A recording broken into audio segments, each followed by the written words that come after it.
Hello cho mọi người nhá. Giờ đây anh em mình chuẩn bị đi xuống Bắc Gái. Đây các bạn ơi. Đi Bắc Son.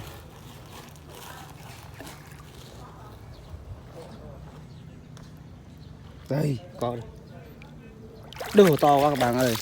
Đấy, thấy chưa các bạn ơi. To lắm các bạn. Bên đây thấy một cái to lắm. Bò con rồi các bạn ơi. Đấy.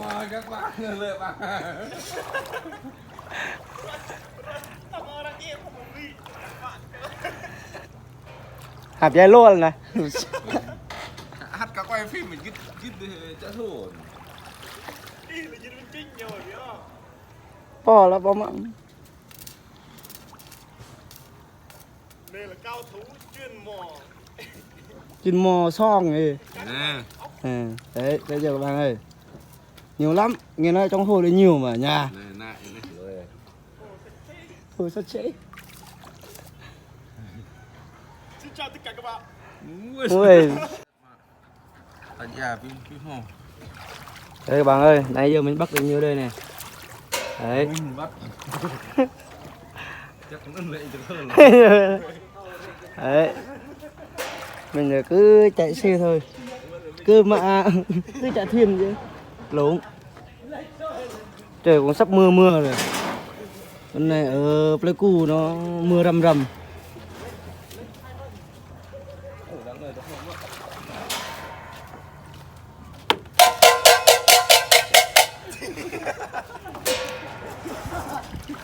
Mấy ông này nó đi hết rồi. Yeah.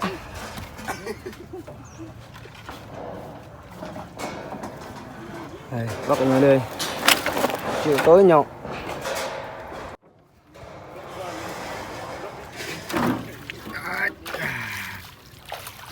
Ghi bên ghi bên này sao đi.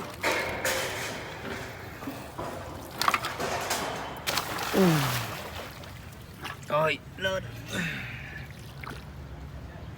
cái hầm mà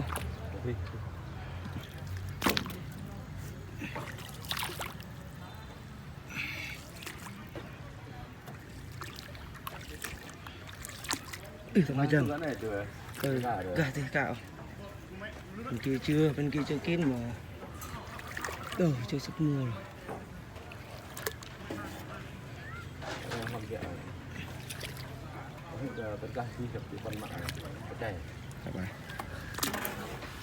Cầm xuống.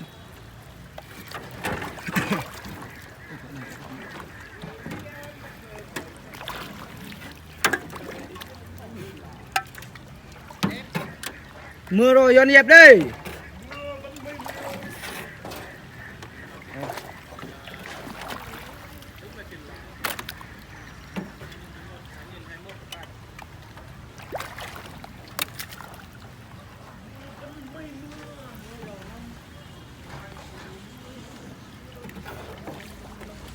Cái gì cái này? Cái này là gì? Cái này.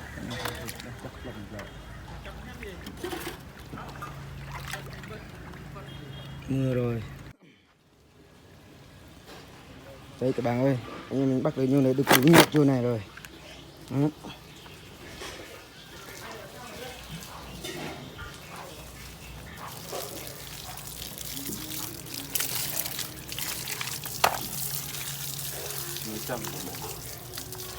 Rồi kết thúc video tới đây thôi bạn ơi.